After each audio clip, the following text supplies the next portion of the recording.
꼭지요.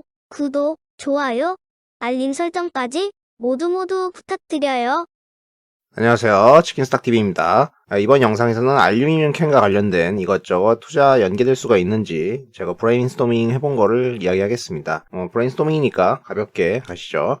자, 캔 같은 경우에는 금속판을 원 모양으로 절단을 해가지고 뚜껑을 만들고 시트를 둥글둥글 말아서 봉하는 식으로 제조가 되죠. 위아래로 붙이면은 3피스 캔이고 위만 붙이면은 2피스 캔입니다. 이 2피스 같은 경우는 옆면과 바닥이 한 몸이죠. 뭐가 쉽겠습니까? 당연히 3피스가 만들기 쉽겠죠. 근데 왜 굳이 이런 식으로 만드느냐? 이런 형태가 이 오목한 부분 때문에 제품이 지니는 압력을 좀 이겨낼 수가 있고, 일단 갖춰 놓으면은 원자재 절감 효과 같은 게 있으니까 채택이 됩니다. 설비 기준으로는 2피스의 설비가 3피스 대비 한 8배 정도가 비싸다고 합니다. 이제 캔은 재질과 용도에 따라서 음료, 식품, 산업용으로 나뉘지만 알루미늄 캔 같은 경우에는 보통 음료용으로 사용을 하게 됩니다. 자, 이 음료용 캔 시장은 과거에 한일제관 34%, 테크팩 솔루션, 동원 시스템스의 자회사인데요. 27%, 롯데 알루미늄 27%, 그리고 삼광글라스의 자회사였던 삼광캔이 8%였는데 19년에 한일제관이 삼광캔의 지분을 100% 취득을 하고 20년도에 공정위 승인이 나면서 둘이 합쳐 MS가 40%가 넘어가게 업계 구조조정이 되었습니다. 그런데 이 한일제관 업계 1위 회사가 불이 났어요. 왜 최근에 이렇게 공장에서 불들이 많이 나는지 모르겠지만은 보통 공장이 샌드위치 패널로 돼 있기 때문에 이게 불이 연결돼서 붙어 가거든요. 그래서 공장에 불이 났다는 전소가 돼요.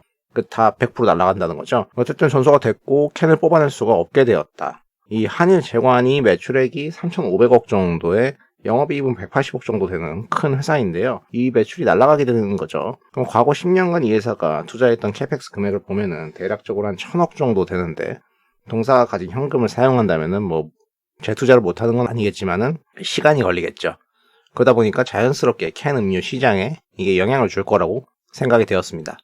그래서 먼저 음료 시장과 관련된 이야기를 해보겠습니다. 국내 음료별 시장의 규모를 본다면 탄산이 제일 높은 규모를 보이고 있습니다. 이 탄산 음료 같은 경우에는 대표적으로 계절을 타는 제품이에요. 2, 3분기 날씨가 조금씩 더워질수록 판매가 올라가게 돼서 크를 찍게 되는 특성이 보이는데요. 이게 캔이 안 나온다 이러면은 이게 나름 비상이 걸릴 수도 있는 거죠. 그래서 안 그래도 벌써 날씨가 좀 더워지고 있지 않습니까? 탄산 음료 같은 경우에는 대표 주자인 콜라, 그리고 사이다, 기타 등등 나머지 제품들이 있죠. 이 중에서 코카콜라와 칠성 사이다가 제일 많이 팔리는 제품입니다. 근데 관련된 상장 회사가 코카콜라 같은 경우에는 LG생활건강, 칠성 사이다는 롯데칠성, 이 두 개밖에 없죠.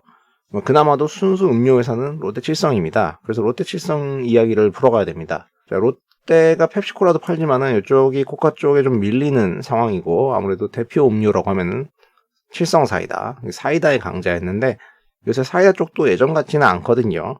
계속해서 점유율이 찔끔찔끔 공략을 당하던 상황이었습니다. 그래서 최근에 회사가 제로 라인업을 세워가지고 제품을 밀고 있어요. 펩시 제로나 칠성 사이다 제로 제품을 밀고 있는데 이게 반응이 나쁘지가 않았습니다. 나름 잘 팔리고 있다. 근데 이게 알루미늄 캔, 슬릭 캔 제품이라는 걸 기억을 하세요. 맥주 같은 경우도 리뉴얼을 해가지고 똑같은 캔, 슬릭 캔으로 바꿨는데 이렇게 작은 캔으로 맥주가 소화되는 게 최근에 시장 트렌드였습니다. 그래서 코로나 맥주, 그리고 하이트 진로, 오비 맥주 다 슬릭 캔을 이용해서 제품을 출시하고 있었고요. 롯데 같은 경우도 클라우드 드래프트의 성장률이 월 20% 가까이 나오게 되는 좋은 반응을 보였었죠. 이렇게 롯데칠성이 분위기 좀 살려서 관련 트렌드도 이렇게 올라오고 이러던 중에 그냥 한일제관 화재가 딱 난 거예요. 그러니까 MS 40%짜리 업체가 날아갔으니까 이게 발주가 안 되죠. 현재는 남아있는 재고로 버티고 있습니다만은 언젠가 한계에 달하겠죠. 그러면 이 슬릭캔 제품 자체가 점점 보기가 힘들어진다는 거죠. 이러면 이제 똥캔, 스터비캔이라는 제품으로 대체를 해야 되는데 편의점주들 입장은 이것도 스터비캔 맞춰가지고 매대부터 다 조정해야 돼. 귀찮고 똥캔 같은 경우에는 자리만 차지하고 매출이 저조하지 않을까? 이런 걱정이 있다고 합니다. 아무튼 캔 재고는 떨어져 갈 거니까 맥주든 음료든 조만간에 스터비캔, 똥캔이 우리 눈에 점점 더 많이 보이게 될 거라고 생각이 됩니다. 일단 롯데칠성의 숫자를 보겠습니다. 회사 시가총액은 1조 5천억 정도 되는데요. 매출액은 2조 2천억. 이 선에서 계속 정체가 돼 있어요. 그리고 영업이익은 1,000억에서 1,500억 왔다 갔다 하는 그런 회사입니다. 아무래도 국내 내수의 정체로 인해서 그동안에 매출 증감이 없었고 이익 같은 경우는 이제 퐁당퐁당 왔다 갔다 했기 때문에 크게 메리트가 느껴지지는 않는 회사였을 수 있죠. 근데 최근에 주가가 좀 이렇게 많이 올랐었거든요. 요거는 작년 하반기 때부터 실적이 조금 개선이 되고 1분기 때도 좋을 걸로 기대가 됐었던 부분입니다. 전년 동기 대비 많이 성장하는 모습으로 나타났기 때문에 분위기는 나쁘지 않았습니다. 1분기 매출이 전체적으로는 증감이 있게 크게 보이지는 않아도 2, 3월 달부터 개선해서 계속 올라온다는 부분이 좀 기대감을 줬었기도 해요. 그 배경에는 말씀드렸던 제로 음료 라인업의 출시, 그리고 클라우드 드래프트의 흥행 외에도 제주 맥주나 세븐브로이의 곰표 맥주 같은 거 OEM을 해주는 효과로 가동률이 확대되는 부분도 작용을 했습니다. 하지만 슬리캔이 생산되지 않는다면 이 좋은 분위기는 훼손이 될 수도 있습니다. 물론 꼭 그렇다고 할 수 있을지도 미지의 영역이긴 합니다. 음료를 사러 간 사람이 이게 뚱캔이라고 안 살까? 이거에 대해서는 아니라고 생각을 합니다. 그래도 용량의 차이가 나니까 난 뚱캔이 양이 많아서 부담스럽더라 이러면 안 사 먹을 수도 있죠. 인터넷 댓글 같은 경우에는 펩시 제로 같은 경우에 뚱캔에서는 탄산이 부족하다 이런 글도 봤거든요. 좀 많이 간 것 같긴 한데, 근데 만약 그런 저항이 없다고 치면은 롯데 칠성을 사는 게 맞을 겁니다. 왜냐면 이게 뚱캔으로 대체가 된다면은 가격이 오르는 효과가 발생을 하거든요. 중장기적으로 이번 일을 계기로 뚱캔이 우리나라 탄산음료 시장의 메인 용기가 된다면은 장기적인 관점에서는 더 좋을지도 모르겠다 이런 생각이 들더라고요. 그리고 최근에 업계에서 경쟁한다고 슬리캔 제품 1+1으로 행사를 많이 했었어요. 근데 뚱캔은 상대적으로 그런 프로모션이 좀 적거든요. 그런 부분도 좀 비용적인 측면에서 도움이 되지 않을까 생각이 됩니다. 자, 근데 그거는 경우의 수가 좀 많으니까 베팅이라고 생각을 할 수도 있잖아요. 그래서 난 캔 만드는 회사 찾아볼래 할 수도 있죠.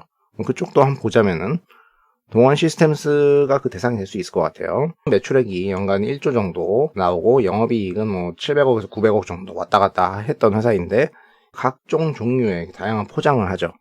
근데 그 자회사 테크팩 솔루션이라는 회사가 음료 캔 2위 업체였는데 동원 시스템스의 연결 매출에서 30% 정도 이게 절반까지도 차지했던 적이 있었다는 거죠. 물론 21년도 1분기에 동원 시스템스의 실적이 사실 그냥 별로였어요. 근데 이게 뜯어보면은 테크팩 솔루션 쪽 같은 경우도 매출이 좀 늘었는데 이익이 이렇게 저조하게 나왔거든요. 이 내부를 자세히 좀 뜯어볼 수는 없지만 이게 좀 일시적인 요소일 거라고 저는 생각을 합니다. 만약에 캔 쇼티지가 나서 2위 업체가 가격과 가동률적인 측면에서 조금이라도 좀 개선이 될 여지가 있으면은 그 수혜는 기대를 해볼 수가 있을 것 같습니다. 그러면은 2분기부터는 실적이 조금은 올라오는 모습이 나타날 것 같아요. 동원 시스템스의 주가가 전기차 관련해서 엮여가지고 많이 올랐다가 내려오고 있는데 2분기부터의 이제 본업에서의 실적을 기대를 해본다면은 어느 정도 선에서는 좀 매수가 괜찮을 수도 있죠. 캔을 수입하지 않겠냐 생각할 수도 있죠. 근데 인터넷에서 우리가 그냥 쉽게 사는 것도 아니고 그게 그렇게 원활하지는 않거든요. 그러니까 국내 다른 알루미늄 아변 관련된 상장사들을 조금이라도 이걸로 엮어가지고 떠들려는 움직임들도 있을 수는 있겠다는 생각이 듭니다. 그런 경우에는 테마성으로 주가가 좀 왔다 갔다 할 수 있겠습니다. 자, 캔과 음료 관련해서 이모저모 의식의 흐름을 따라서 이야기를 해봤는데요. 이 경우의 수에 따라서 다양한 시나리오를 구상해볼 수 있었죠. 실제 그렇게 될지는 앞으로 보면서 확인을 해야겠습니다. 현재로서는 좀 베팅에 가까운 부분이 있습니다만은 여러분들이 좀 더 보완을 해서 살펴보시기 바랍니다.